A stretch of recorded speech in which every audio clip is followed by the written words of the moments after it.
안녕하세요. 오늘의 데일리 뉴스레터에 오신 것을 환영합니다. 1. 북미의 머나먼 나라. 2. 잊을 수 없는 대한민국의 특권. 3. 집회 태극기.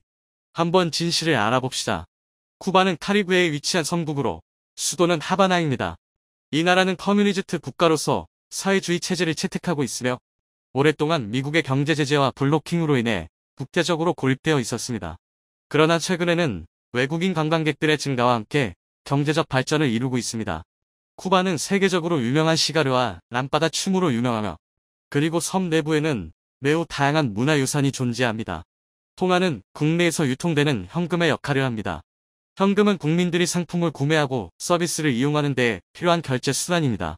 또한 현금은 급여, 월세, 생활비 등을 지불하는 데에도 사용됩니다. 통화는 또한 국가의 경제활동에서 중요한 역할을 합니다. 국내에서 유통되는 현금의 양은 국가의 경제활동을 반영하며 경제적 활동이 증가하면 현금 수요도 증가합니다. 쿠바에서 놀라운 소식이 들려왔습니다. 바로 쿠바 집회 태극 문의를 반영하겠다고 대통령이 나선 것이죠. 한국에게서 받은 은혜를 기억하기 위해서라고 하는데요. 그러지 않아도 오랜 인연을 이어온 쿠바와 대한민국. 일제강점기부터 2023년까지 이어져 온 두 국가의 놀라운 인연과 거의 2년이 지났지만 한국의 쿠바에 대한 호의는 결코 잊혀지지 않을 것입니다. 쿠바인들의 끝모를 한국 사랑에 대해 지금부터 자세하게 설명해 드리겠습니다. 한국과 전혀 인연이 없을 것 같은 카리브해의 섬나라 쿠바에서 놀라운 결정을 내렸는데요. 자국 화폐에 한국의 대표적인 상징인 태극기 문양을 새긴다는 결정을 내린 것입니다. 미겔 디아스 카넬 쿠바 대통령은 관저에서 특별 명령을 내리고 한국이 쿠바에 보내준 은혜를 갚기 위해 자국 화폐에 태극기를 새긴 특별 기념 화폐를 제작, 쿠바 페소에 태극기 도입, 내부 검토를 거친 뒤에 조만간 화폐 도안에 반영하겠다고 밝혔습니다. 쿠바는 과거 외국인들이 이용할 수 있는 화폐인 불태한 페소컵과 내국인들이 이용할 수 있는 전통 페소컵의 이원 체계였으나 2020년부터 이중 화폐 체계를 폐지, 쿠바 내년부터 이중 화폐 폐지 24페소 1달러에 경제학자들 시장 왜곡 없앤다 평가 물가 폭등할 것 지적도 이후 전통 페소 1원화 체계를 채택하면서 화폐 개혁에 나섰는데요. 이때 당시 화폐 도안을 바꾸어야 한다는 여론이 있었으나 현행 페소 도안을 그대로 유지하기로 결정하면서 디아스 카넬 쿠바 대통령은 완고히 자신의 주장을 굽히지 않았는데요. 그런데 그가 이번에는 한국만을 위해 특별히 고집을 꺾은 것입니다. 현행 50페소 지폐의 태극 문양을 반영, 특별 기념 화폐 개념으로 소량 생산해 두 국가의 교류와 협력을 기념할 것이라 밝혔죠. 앞면에는 쿠바 영웅인 칼릭스토 가르시아 이니구에즈 장군이 있고 뒷면에는 유전 생명공학센터가 그려져 있는 이 지폐의 뒷면에 태극 무늬가 생명공학센터와 나란히 그려질 계획이라고 합니다. 쿠바 시민들을 위해 백신 물품을 아낌없이 베풀었기 때문입니다. 전 세계를 강타한 코로나 바이러스는 섬나라 쿠바도 어김없이 찾아 무너지는 쿠바. 코로나가 세상 바꾼다. 많은 수의 시민들을 공포에 떨게 만들었죠. 쿠바는 자체적인 백신 개발에 나서며 코로나를 잡기 위해 국가가 나섰으나 확산세를 잡기에는 무리였습니다. 더군다나 선진국들 역시 자국 백신 공급에만 신경 썼고 쿠바와 같은 개발도상국에게는 어떠한 백신 공급을 하지 않았죠. 쿠바와의 관계가 껄끄러웠던 미국 역시 백신 공급에 적극적이지 않았습니다. 쿠바는 어떻게 해서든 자국에서 백신을 개발해 코로나를 제어하려고 했었죠. 하지만 생각보다 성과는 나타나지 않았습니다. 생명과학 강국이라고 불리는 쿠바는 자국 의료기술에 자부심을 가진 국가로 미국에서 쿠바로 의료 관광을 떠날 정도로 의료 선진국 쿠바를 다시 보다 쿠바는 코로나 백신 개발에 자신감을 내비쳤으나 생각보다 성과가 없었던 것이죠. 코로나는 계속해서 변이해 쿠바 전체를 뒤덮었고 계속해서 병원에는 환자들이 실려오는 상황. 위기 상황 속에서 쿠바를 구한 곳은 바로 대한민국이었습니다. 한국이 유니세프와 협업을 통해 의약품을 비롯해 백신까지 지원하면서 쿠바인들의 위급 상황을 해결해준 것입니다. 비행기를 통해 공수된 의료품은 쿠바 국민들이 넉넉하게 코로나 바이러스 위기를 대처할 정도였죠. 이뿐만 아니라 산소 포화도 측정을 보장하는 맥박선 수측정제제 한국이 보내주면서 위험 환자들이 유명을 달리하는 일을 피할 수 있었습니다. 한국에게서 의료품을 지원받은 이후 코로나 신규 확진자가 감소. 쿠바는 이 동안 백신 접종을 마치며 한시를 놓을 수 있었죠. 이 소식이 알려지면서 쿠바 언론들은 물론이고 정부까지 나서 한국의 의리에 대해 감사하다는 인사를 보냈습니다. 디아스 카넬 대통령은 한국 덕분에 쿠바 전체가 살 수 있었다며 극찬. 한국에게 받은 은혜는 잊을 수 없다고 할 정도였죠. 그 결과 대통령이 직접 태극기 문양을 화폐에 박는 결정을 내릴 수 있었던 것입니다. 유전 공학센터가 그려진 50페소 화폐에 새겨진 건 역시 코로나 백신 및 의료품으로 받은 은혜를 잊지 않고자 새긴 것이라고 하는데요. 사실 쿠바가 한국에게 받은 도움은 이번이 처음이 아닙니다. 화폐를 통해 이번과 마찬가지로 비슷하게 한국에 대한 성의를 보인 바 있죠. 지금은 사라진 불태한 페소쿡에 한국이 개발한 쿠바 지페소 현대중 발전기 3개를 밝힌다. 이동식 발전소의 BPTS가 10페소 도안으로 새겨진 적이 있었습니다. 쿠바는 외국인들만 사용할 수 있는 10페소짜리 불태환 지폐, 한국이 개발한 이동식 발전 설비를 한 세트를 새겨 넣어 에너지 위기를 겪고 있던 쿠바를 구원해준 일을 기념했습니다. 이 설비는 디젤 엔진 등 발전기 구동에 필요한 설비를 컨테이너에 담은 소규모 패키지형 발전소로 현대중공업이 7억 2천만 달러를 들여 쿠바 전역에 설치한 설비입니다. 현대중공업이라는 회사명이 표시되어 있지는 않았지만 화폐의 도안 가치 컨테이너 사기와 이를 총괄하는 설비가 쿠바 지폐의 한국 수출품 도안에 자세하게 묘사되어 있어 부정할 수 없을 만큼 한국의 설비라는 것을 알 수 있었죠. 당시 에너지 설비가 부족했고 이를 운영할 만한 인프라도 없었기에 쿠바는 에너지 혁명 러브션 에네르제티카를 내건 국책 사업을 벌였습니다. 대대적인 발전 설비 확충에 뛰어들면서 여러 국가에게 도움을 요청했습니다. 일본은 물론이고 독일의 1위까지 내로라하는 선진국 발전 설비 업체들이 쿠바 국책 사업에 뛰어들었으나 국책 사업을 따낸 기업은 이제 막 설비 수출에 뛰어든 대한민국의 현대중공업이었습니다. 북한과 수교가 맺어져 있고 한국과 수교도 체결되지 않은 한국이 쿠바 국책 사업을 따낸 것인데요. 한국인들이 보인 성실성과 부지런함에 매료된 당시 쿠바 주석 카스트로 한국을 배워야 한다 큰 관심. 피델 카스트로는 한국이라면 믿을 수 있다며 한국을 점 찍은 것입니다. 이례적으로 공사선수금까지 10%를 미리 내줄 정도로 파격적인 혜택을 주며 피델 카스트로는 한국을 지지해 주었죠. 한국은 믿음에 보답하며 성공적으로 이동식 발전 설비를 설치했고 현대중공업이 펼치는 쿠바 전력혁명, 쿠바 지폐엔 현대중 발전기가 기술이 그들을 감동시켰다. 이 덕분에 쿠바 수도 아바나의 전력 30%를 책임지는 인프라 구축을 완료했습니다. 쿠바 시내 곳곳에 켜져 있는 불빛의 상당수는 한국의 손길이 닿아 있는 불빛으로 한국이 없었다면 쿠바 시민들은 지금도 어두운 거리에서 고통받았을 것입니다. 피델 카스트로는 한국이 보여준 놀라운 결과물에 탐복했다고 하죠. 이후 그는 한국을 쿠바는 배워야 한다고 말하며 한국을 칭찬. 이후 니카라과를 비롯해 남미 주요 국가들이 설비 도입에 고민할 시기 피델 카스트로 주석이 직접 한국을 추천해줄 정도였다고 합니다. PPS 세계 자연유산 갈라파고스에 불 밝힌다. 그런데 남미 혁명의 주동자인 피델 카스트로 주석이 어떻게 한국인들의 성실함과 부지런함 그리고 놀라운 기술 실력을 알았던 것일까요? 지금과 다르게 몇십 년 전에 한국은 누구도 모르는 국가였습니다. 피델 카스트로라고 해도 예외는 아니었죠. 그러나 그가 한국인의 특성을 알 수밖에 없었던 이유가 있었습니다. 바로 피델 카스트로의 혁명 동지 중에는 한국인이 있었기 때문이죠. 쿠바 혁명의 주역 이문조를 아십니까? 헤로니모 임제라니모 한국 이름 이문조가 바로 그 주인공입니다.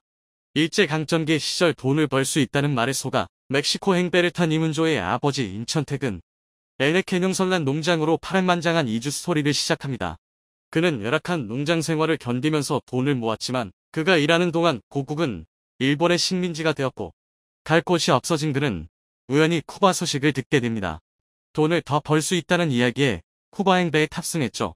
거기서 그는 해외 독립운동에 투신하게 됩니다. 해외에서 번 돈을 고국인 조국으로 송금하면서 독립운동 자금을 벌었던 그는 한국 이주민들을 규합, 미국에 존재했던 대안인 국민의 쿠바 뒤회를 열며 독립운동가로 성장합니다. 카스트로와 쿠바 혁명 이끈 한인, 그에 붙이는 독립운동가. 아버지 아래에서 독립운동의 정신을 배운 이문조는 쿠바 수도 아바나 대학에서 운명적인 만남을 가지게 되었습니다. 학생운동을 주도하던 피델 카스트로와 깊은 우정을 나누게 되었죠. 그의 사상에 감화된 이문조는 쿠바 독립을 외치는 카스트로와 혁명 동지로서 쿠바 혁명에 뛰어들었고 카스트로와 오랜 세월 교류하면서 결국 쿠바 혁명을 이뤄내는 데 성공하게 됩니다. 그는 혁명정부의 주요 요직을 맡으며 쿠바고의 인물들과 우정을 쌓았습니다. 헤로니모인이라 불렸지만 그는 자신을 한국인이라고 생각했고 피델 카스트로는 그를 통해 한국인이 어떤 인물인지 배웠습니다.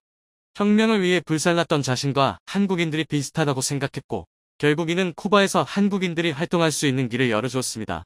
한국과는 비록 수교는 하지 않았어도 피델 카스트로가 유독 한국에게 너그러운 자세를 취했던 것은 바로 이런 사연이 있었기 때문이죠. 엄격한 검열과 통제 사회였던 쿠바 사회 내에서도 한국 문화가 널리 유행할 수 있었던 것도 이 때문이었습니다. 한류로 좁혀진 거리 미래, 백년의 달이 있는 이들, K-팝 등으로 두 나라 더 가까워져 한국 방문 원하는 쿠바인도 다수. 제한되지 않은 한국 문화는 쿠바인들의 마음을 사로잡았습니다. 특히 한국 드라마의 뛰어난 스토리에 감동한 쿠바인들은 쿠바 사전까지 훔쳐 한국어 도둑 공부 열풍 한국 드라마 보려고 한국 드라마를 보기 위해 한국어를 배우는 모습까지 보이며 열정을 드러내는 모습을 보였습니다. 한국 스페인어 사전을 구하기 위해 한인들이 살고 있는 곳을 찾아 사전을 도둑질할 정도로 쿠바인들은 한국 문화에 진심이었습니다. 이는 시간이 흘러서도 마찬가지였죠. 2023년 쿠바인들은 동양인을 보면 한국인을 맨 처음 물을 정도로 한국인을 형제나 동포로 여길 정도입니다. 북한과의 관계를 생각해 수교를 잊지 못하고 있는 한국과 쿠바. 쿠바인들은 한국과의 수교를 원한다고 답할 정도로 한국에 대해 무한한 애정을 보이는데요. 독일은 유럽에서 가장 큰 경제 국가 중 하나로 중국의 불법적인 무역 제재 조치에 대해 완전히 통제되어 경제가 완전히 통제되었습니다. 독일 정부는 이 문제를 혼자 해결할 수 없어 한국 당국의 도움을 청했습니다. 한국 당국의 예상치 못한 대응은 유럽 전체가 존경하게 만들었습니다. 한국은 자신들의 정보자원과 경제적인 관계를 활용하여 독일이 중국과 대처할 수 있도록 도왔습니다. 한국은 독일을 위해 새로운 무역 조치를 제안하여 다른 시장을 찾고 경제를 다각화할 수 있도록 도왔습니다. 또한 한국은 독일이 새로운 제품을 개발하고 중국과 경쟁할 수 있도록 IT 기술 역량을 향상시키는 데 도움이 되었습니다. 한국의 대응은 아시아 국가들이 자신들의 경제를 발전시키는 것뿐만 아니라 전 세계 국가들에게 도움을 주려는 노력을 하고 있다는 것을 보여주어 유럽 전체가 존경할 만합니다. 이것은 글로벌 경제 발전을 위해 국가 간 협력과 연결의 중요성을 보여주기도 합니다. 하지만 이 이야기는 그냥 그것만으로 간단한 것은 아닙니다. 우리는 이 문제를 더 자세히 살펴보고 독일에서 놀라운 결정을 내렸습니다. 중국의 선 넘은 행동에 여러 번 당황했던 독일에서 더 이상 중국을 참지 못하고 단교 선언과 퇴출 조치를 취한다고 하는데요. 베를린에 위치한 중국 대사관 폐쇄는 물론 중국 대사 퇴출까지 이어지며 강경한 태도로 바뀐 가운데 한국과의 협력 강화를 외치며 독일은 중국과 거리두기에 나섰죠. 당황한 중국은 독일의 마음을 다시 잡기 위해 애원하는 상황. 대체 무슨 이유 때문에 중국과 독일은 인연을 끊게 되었는지 지금부터 자세한 이야기를 설명해 드리겠습니다. 수년 동안 변하지 않을 것으로 보였던 관계가 최근 금이 가면서 독일이 중국을 향해 보이던 태도가 바뀌었습니다. 중국과 인연을 유지하며 비즈니스 파트너로 굳건한 관계를 유지하던 황금기는 이제 옛말이 되었습니다. 그리고 현지 시간으로 15일 독일 총리는 충격적인 발표를 하게 됩니다. 바로 중국을 상대로 한 단교 선언인데요. 중국의 행동에 더는 참기가 어렵다는 반응을 보인 것이죠. 이를 위해 베를린에 위치한 독일 대사관 석의 조치는 물론 우켄 주독일 중국 대사를 초치하는 행보를 보였죠. 메르켈 총리는 실리를 중요하게 여겨 중국과의 무역이 독일에 도움이 된다는 이유로 중국의 횡포를 무시하곤 했습니다.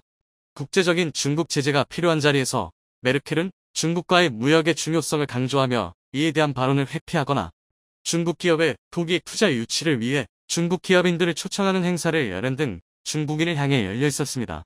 그러나 이러한 호의를 중국인들은 남용했죠. 중국 공관과 기업을 중심으로 독일인들에게 적극적인 로비를 하는 한편 독일 정부의 친중국 인사를 배치하려는 움직임을 보이며 독일 정계를 그들 손에 쥐려고 했기 때문입니다. 그뿐만 아니라 중국 기업의 입구로 독일이 도와주기를 바랬죠. 관세는 물론 비유럽 국가에 대한 장벽이 높게 유럽은 아시아 국가가 쉽게 침입하기 어려운 곳인데요. 독일은 유럽 국가들 중에서 그나마 우호적인 모습을 보였기에 중국이 그 틈을 비집고 독일을 전진기지로 삼아 서유럽 세계에 자국 상품 수출을 하려고 마음을 먹었습니다. 독일 기업들도 마찬가지였죠. 중국 시장에 진출하고자 한 독일 기업들은 메르켈과 마찬가지로 슐츠 총리를 구슬려 원하는 것을 얻으려고 했습니다. 그러나 슐츠 총리는 뜻밖의 모습을 보이며 중국과의 협력을 거절했죠. 독일 주간 슈피겔시는 최근 폴크스바겐이 중국 진출을 위해 정부에게 투자 보증을 요청했다는 소식을 전했습니다. 독일 정부는 이 보증에 대해 폴크스바겐에게 거부 의사를 밝혔죠. 1980년 헬무트 콜 총리 시절부터 정부가 기업의 중국 투자에 거부했던 사례는 없었습니다. 그동안 독일의 수출을 위해 정부는 기업이 요청한 건에 대해 특별한 경우를 제외하고는 제한을 걸지 않았죠. 그런데 이번에는 특별한 이유가 없었음에도 불구하고 단지 중국이라는 이유만으로 독일이 투자 보증을 거절하는 한편 폴크스바겐 외의 다른 독일 기업들이 중국 투자를 요청하는 요청서도 거절 의사를 표현하며 다른 모습을 보인 것입니다. 게다가 호주가 주관한 피치 블랙 훈련에 독일이 공군을 파견하면서 중국에서 큰 파장이 일었습니다. 현재 호주는 중국과 적을 진 국가로 대중국 동맹에 있어 핵심적인 역할을 하는 곳인데요. 이곳에 군사를 보낸 곳들은 중국과 거리를 둔 국가들이 대부분입니다. 특수한 예외를 제외하고는 군병력을 보낼 이유가 없는데 독일은 그럼에도 불구하고 유로파이터 6대를 호주 훈련에 보내며 중국과 거리를 두겠다는 확실한 의사표현을 한 것이죠. 동시다발적으로 로베르트 하베크 독일 부총리 겸 경제장관은 로이터 통신과의 인터뷰를 통해 우리는 더 이상 중국에게 협박당하지 않겠다라고 선언하며 중국의 보호무역주의로 독일이 희생되는 것을 자시하지 않겠다고 선언했습니다. 독일의 대중국 무역 수출 비중은 전체 무역 수출 비중에서 9.5%를 차지하는데요. 전체 국가들 가운데 1위에 해당하는 규모입니다. 엄청난 타격을 입을 수도 있는데도 불구하고 독일은 과감한 판단을 내린 것인데요. 그러지 않아도 경제적으로 위태로운 길을 걷는 독일이 과감하게 중국을 버리고 새로운 길을 선택한 이유는 대체 무엇일까요? 이를 알기 위해선 중국이 독일에게 저지른 일들을 알아야 합니다. 올해 9월 영국에서 의미심장한 보고서가 발간되었습니다. 국제인권단체 세이프가드 디펜더스가 발간한 보고서에는 심상치 않은 내용이 적혀져 있었는데요. 바로 중국 공안이 전 세계에 걸쳐 비밀 경찰서를 설치했고 공작원들을 동원해 반 시진핑 인사들을 몰래 구금하거나 살해하는 등 다양한 공작 활동을 통해 조직적으로 활동했다는 사실을 알린 것입니다. 중국 공안이 부르는 이들 비밀 경찰서의 명칭은 110 해외 서비스 스테이션인데요. 당초에 이 조직 설치 명분은 중국인을 대상으로 한 보이스피싱 범죄를 잡기 위한 것으로 범죄 조직 일망타진을 위해 만들어진 것이죠. 그러나 실제 활동은 보이스피싱과는 관련이 없었죠. 중국 공산당 통일선 전부 산하의 조직과 관련이 있는 비밀 경찰서는 중국 음식점, 편의점, 배달업체 등 다양한 모습으로 그 진짜 정체를 숨기고 공작 활동을 벌였습니다. 이들 보고서 발간에 중국은 사실을 일부 인정하며 작년 4월부터 올해 7월에 1일까지 중국인 약 23만 명을 형사처벌을 위해 귀국하는 절차를 밟았다고 말하며 비밀 경찰서 운용과 운송 인원까지 공개했죠. 원칙적으로 스테이션은 수배자를 검거해 송환할 법적 권한도 없고 타국의 땅에서 수사 행위를 하는 것은 월권 행위입니다. 심지어 상대 국가의 어떠한 허가 요청도 하지 않고 벌인 일이었죠. 독일은 특히 110 스테이션의 주요 기지로 활용되었습니다. 중국 공자 학원을 겉에 내세우고 공작원들이 독일 주요 도시에서 버젓이 활동, 시진핑과 관련해 안 좋은 소리를 한 인물들을 몰래 구금하는 행동을 저지른 것입니다. 프랑크푸르트에 위치한 스테이션 기지는 독일 공관과 매우 가까이 위치한 곳으로 독일 공권력을 비웃는 것처럼 보이는 행동이라 할 수 있습니다. 이에 대해 독일 정부는 강한 불만을 표출했죠. 이미 공자학원에서 중국 로비스트들이 독일 정치인들을 대상으로 비밀리에 정보를 캐내려 했던 전적이 있었는데 또 한 번 중국 스파이들이 독일 땅에서 활보했다는 사실을 간접적으로 알게 된 것이기 때문인데요. 이 밖에도 중국 해커 그룹이 독일 주요 회사들을 향해 지속적으로 해킹을 시도한 사실이 발각되는 등 독일 정부는 중국이 저지르는 뻔뻔한 불법 행위 시도에 경악했죠. 중국 소속 그룹인 해킹그룹 원티가 독일 기업인 바스프와 지멘스를 대상으로 비밀을 빼내려 한 흔적을 독일 정보부가 발각, 독일 정부가 중국에 경고를 보낸 일도 있었습니다. 연이은 중국의 이탈 행위는 실리 무역을 추구하려는 독일의 인내심을 바닥까지 끌어내렸죠. 위구르 인권 문제에 대해서도 중국의 양면성이 드러났고 독일 기업인들도 중국 정부에 의해 차별받는 일들이 잇따르면서 독일은 더는 중국을 감쌀 이유가 없어진 것입니다. 특히나 점점 중국 수출에 의존적인 형태의 독일 내부에서는 자성의 목소리가 점점 커지고 있었습니다. 프랑크푸르트에서 열린 회의에 참석한 도이치뱅크 크리스천 봉제 최고 경영자는 이 사실을 주목해야 한다고 역설했죠. 독일이 러시아의 천연가스를 지나치게 의존한 결과 에너지 위기를 맞은 것처럼 현재 독일은 중국 수출에 의존하면서 자립할 힘을 잃고 있다고 주장했습니다. 숄츠 총리도 이 주장에 동의하며 탈중국을 선언, 단교 조치까지 취하며 강경한 자세로 돌변한 것이죠. 실리로 포장하기에는 한참 선을 넘은 중국을 독일은 인내할 수 없었던 것입니다. 군사적으로도 중국에 대응할 준비를 진행 중인데요. 에버하트 촐은 독일 국방참모장관은 로이터 통신 인터뷰를 통해 중국군의 군사력 축적 과정을 지켜보고 있으며 이를 경계하고 있다고 말하며 중국군을 명확하게 언급했습니다. 민주주의 국가들과 발걸음을 맞춰야 한다는 숄츠 총리의 결단은 독일을 변화의 바람으로 몰고 있는 셈이죠. 올해 초 독일과 공조를 강조하며 중국 독일의 무역 확대를 요청했던 리커창 총리는 갑작스럽게 바뀐 변화에 당황했다고 하는데요. 심지어 군사까지 호주 훈련에 파견하면서 대립하고 중국 대사 초치와 단교까지 이어진 일련의 흐름에 대해 중국을 죽이려고 하는 행위라고 지적하며 중국도 독일의 행동에 가만히 있지 않을 것이라고 의사를 밝혔죠. 실제로 현지 시간으로 21일경 중국은 주중 독일 대사를 초치하는 모습을 보이며 베이징에 있는 대사관 폐쇄 결정에 나서는 등 즉각 보복 움직임을 보였죠. 무역 보복까지도 선언하면서 중국은 독일을 억누르려고 했지만 독일은 믿을 수 없는 중국과의 인연을 버리고 신뢰할 만한 파트너인 한국과 더욱 가까워지고 있습니다. 특히 태양광 산업에 의존하며 친환경 에너지 영역에 있어서 중국의 뜻대로 끌려가던 독일은 원전으로 방향을 틀면서 원전 기술을 가진 한국에게 도움을 요청하고 있는데요. 당연히 독일의 요청에 한국은 도움을 주며 원전 수출까지 내다본 가운데 중국은 강경하게 나오는 독일의 태도에 제대로 반응을 하지 못하는 상황. 현재 미국의 금리 인상으로 신흥국들에 몰렸던 자본들이 다시 미국으로 흡수되면서 많은 우려가 나오고 있습니다. 그런데 유럽의 현지 상황은 이런 경제 위기가 의미 없이 느껴질 정도로 군사적인 위기가 고조되고 있는데요. 서방 세계의 우크라이나 지원 속에 궁지에 몰린 러시아는 벨라루스와 이란 등 레드팀 동맹을 끌어들이며 전 세계를 혼돈의 소용돌이 속에 넣고 있습니다. 현재 러시아의 육군과 공군이 실시간으로 벨라루스에 도착하면서 벨라루스 주둔 러시아군은 9,000명 수준으로 증가해버린 상황인데요. 인구수 900만 명의 벨라루스는 소련 연방에 속해 있던 국가이며 폴란드와 우크라이나에 접해 있고 정치적으로는 러시아와 가까운 국가입니다. 벨라루스라는 국가는 작지만 동유럽에서만큼은 충분히 위협적인 전력을 가지고 있습니다. 우리나라처럼 징병제를 채택하고 있으며 6만 5천 명의 상비군과 30만 명의 예비군으로 유사시 병력 자원을 빠르게 확보할 수 있는 시스템을 가지고 있습니다. 물론 인접 구기자 가장 경계하는 대상인 폴란드는 상비군 10만 명의 유사시 동원 가능한 예비군은 7만 5천 명이 전부인데다 게다가 현재 보유 중인 방산장비 부문에선 폴란드가 크게 열세인 것으로 확인됩니다. 특히 우크라이나에게 상당량의 장비를 공유해 폴란드군의 정비창은 완전히 비어버렸는데요. 현재 폴란드군이 보유 중인 전차는 구식 레오파르트 전차 200여 대, 70년대식 곡사포 200대가 전부입니다. 한국의 흑표전차와 K9 자주포, 그리고 미국의 M1 계열 전차를 도입한다는 계약을 맺었지만 배치가 완료되기까지 상당 기간이 필요하기에 그동안의 군사 공백은 피할 수 없는 상황입니다. 한국산 방산 장비로 완전 무장한 폴란드군이라면 지금의 벨라루스군은 걱정거리가 아닐 테지만 오늘 당장 벨라루스와 폴란드가 충돌한다면 여러모로 벨라루스가 우세인 것이 사실입니다. 벨라루스의 육군 전차는 T-72와 T-80 등 500여 대에 달하며 장갑차는 1,300대와 단거리 지대지 미사일 100문을 보유 중입니다.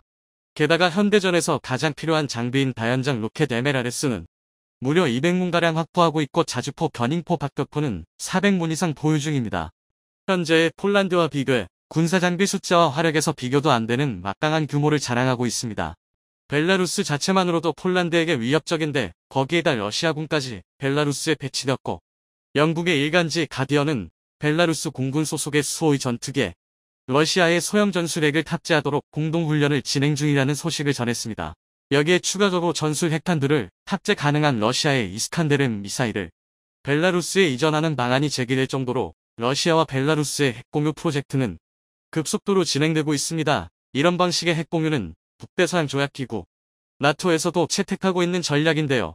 평상시엔 미국과 영국, 프랑스 등의 전술핵을 안전한 지역에서 보관하고 있다가 유사시 전투기와 폭격기를 동원해 공동으로 전술핵을 사용한다는 전략입니다. 나토와 러시아가 각각 전술핵 공유를 꺼내는 가운데 벨라루스 외무부에서는 본격적으로 폴란드와 우크라이나에 대한 새로운 작전 체계를 구축했다고 밝혔습니다. 벨라루스 주장에 따르면 폴란드와 우크라이나가 러시아를 지원하는 자국 내 보급 경로를 공격하려는 징후를 보이고 있다고 반복 주장 중인 만큼 러시아와 함께 연합군을 이뤄서 병력을 공동 배치하고 군사장비 공유와 핵전력 공유까지 대대적인 연합체계를 구축하겠다는 뜻입니다. 이어서 러시아 측이 우크라이나 내부의 핵심 점령지 4곳을 완전히 장악하기 위한 굳히기 작업에 돌입하는 가운데 나토 핵심 멤버 14개군 핵억지 훈련에 나서며 러시아 연합군의 맞불을 놓고 있습니다. 스테드패스트 눈이라 불리는 핵억지 훈련에 미국의 B-52 장거리 폭격기와 대륙간 탄도미사일 대응 체계가 가동되고 있는데요. 여기에 미국과 유럽연합은 러시아를 향해 직접적인 경고의 메시지를 던지고 있습니다. 아주 작은 소형 전술핵이라도 사용할 경우 러시아군을 전멸시키겠다며 개전 이래 가장 강력한 어조로 경고했는데요. 이렇게 러시아라는 공동의 위험 요소 앞에서 유럽나 결속과 동맹은 더욱 탄탄해지는 것처럼 보이지만 한 가지 변수가 생기고 있습니다. 최근 폴란드와 독일의 2차 대전 배상과 관련해 상상 이상으로 갈등이 커지고 있다는 것인데요.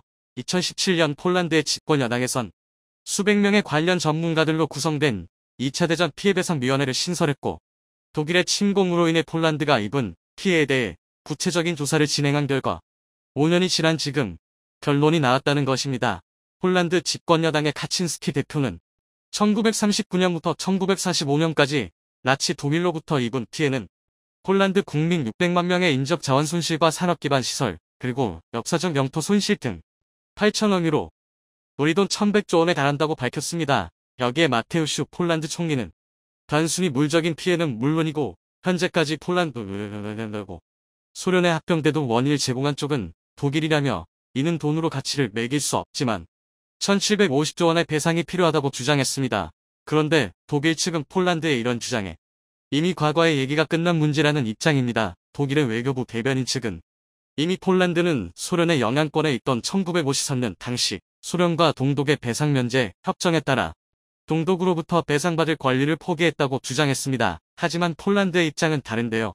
독일의 침공으로 인해 국력이 약해졌고 그로 인해 소련에게 합병되었기에 제대로 된 주권 행사를 못했다는 것입니다. 게다가 독일은 영국과 프랑스 등 선진국들에겐 전후배상 협정을 맺어 배상한 전례가 있고 1990년 동독과 서독의 동일 과정에서 폴란드에게 일부 배상을 했으며 관련된 영토까지 이양하는 등 문제를 해결하기 위해 최선을 다했다는 입장입니다. 폴란드 입장에서는 전 유럽이 독일로부터 배상을 받았지만 자신들은 제외되자 굉장히 억울할 수밖에 없는데요. 안제이 드다 폴란드 대통령 역시 독일로부터 돌이킬 수 없는 손해를 입었고 그때의 영향이 현재까지 이어지고 있다며 독일은 폴란드에게 1조 3천억 유로, 우리 돈 1750조 원을 배상하라는 입장을 다시 한번 공식적으로 밝혔습니다. 폴란드의 독일에 대한 배상금 청구는 잠재적으로 유럽이 분열하게 되는 원인이 될 수 있다는 관측이 나오는데요.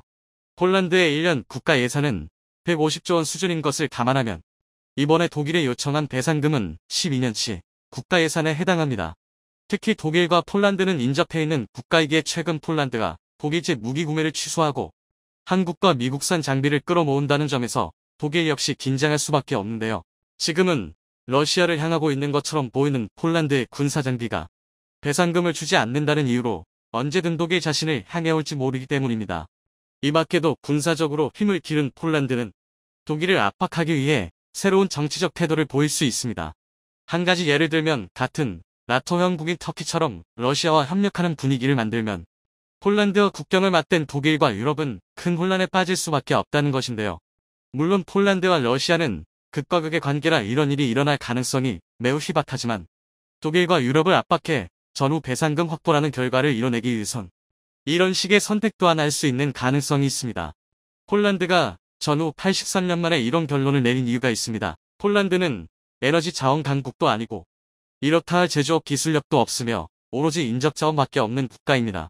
게다가 유럽과 러시아 사이에서 오랜 기간 불이익을 받아왔던 역사가 있는데 그렇다고 국방력도 강하지 않다는 것이죠. 폴란드가 역사적으로 이런 불이익을 받았던 근본적인 원인은 바로 국방력의 부재로 지목되고 있으며 이번 우크라이나 상황을 통해 공격적인 국방력 증가를 이뤄내려는 상황입니다. 특히 1년 국방 예산이 20조 원 수준인데 최근 도입한 K2 우표 전차와 K9 자주 포만 해도 20조 원을 훌쩍 뛰어넘습니다. 거기에 FA-50 경공격기와 천무까지 합하면 이번 폴란드가 한국산 방산 무기에 지출하는 금액은 최대 40조 원에 육박할 것으로 예상되는데요. 한국으로서는 방산 수출 역사상 최대 규모의 잭팟에 막대한 이익을 보는 것이지만 폴란드 입장에서는 평화가 지속되었다면 지출하지 않아도 되는 상당히 아쉬운 비용이 된다는 것입니다. 러시아 우크라이나 상황이 아니었다면 이렇게까지 방산 장비에 지출하지 않고 자국 경제에 적극적으로 투자하여 제조업과 과학기술의 발전을 이뤄내 전반적인 국민 소득을 끌어올릴 수 있는 경제적인 투자들 할 수도 있었지만 어쩔 수 없이 국방비에 투자하는 것입니다. 물론 지금 같은 혼란기에 국방력 강화에 소홀하면 폴란드의 역사가 증명하듯이 또다시 커다란 대가를 치르겠지만 폴란드의 1인당 GDP는 1만 5천 달러 수준으로 이제 4만 달러를 향해 가는 한국에 비해 절반에도 못 미치는 숫자이며 독일에 비해서는 3분의 1 수준으로 폴란드는 독일에 비해 경제적으로 뒤처져 있습니다. 물론 폴란드가 독일에게 배상금을 요청한 것은 이번이 처음이 아니라 동독과 서독의 통일 이후 꾸준하게 요구해왔습니다. 그런데 이렇게 정확하게 명시된 1750조 원을 배상하라는 이유는 2차 대전 피해배상 보고서 결과가 나왔기 때문인데요. 독일은 이미 지난 일이라 치부하며 폴란드에게 배상금을 지급하지 않으려는 상황이지만 폴란드는 1750조 원 중 10%만 지급받아도 대략 1년치 국가 예산을 확보하는 것이기에 본격적으로 또 적극적으로 독일에게 배상금 지급을 요구하고 있습니다. 폴란드는 독일 이외에도 유럽연합 자체에서 지원금을 받고 있는데요. 폴란드는 유럽 내에서 유럽연합의 지원금을 가장 많이 수령하는 국가입니다. 1년간 대략 40조 원에서 50조 원 규모로 지급받는데 폴란드 국가 예산을 감안하면 재정의 상당 부분을 지원금에 의존할 정도로 대규모의 지원금이 나오는 상황인데요. 2022년 6월 지급된 47조 원의 유럽 지원금으로 한국산 방산 무기 구매가 대규모로 이루어졌다는 분석입니다. 게다가 독일로부터 배상금을 받아내기 위해 수백억 원의 연구 용역을 들여 5년에 걸친 장기간의 조사 끝에 독일에게 배상금을 청구할 수 있는 법적인 근거까지 마련한 상황입니다. 물론 1750조 원이라는 무지막지한 금액은 아니겠지만 조금이나마 배상금 지급이 합의된다면 또다시 한국의 방산 장비를 도입할 가능성이 커져가는 상황입니다.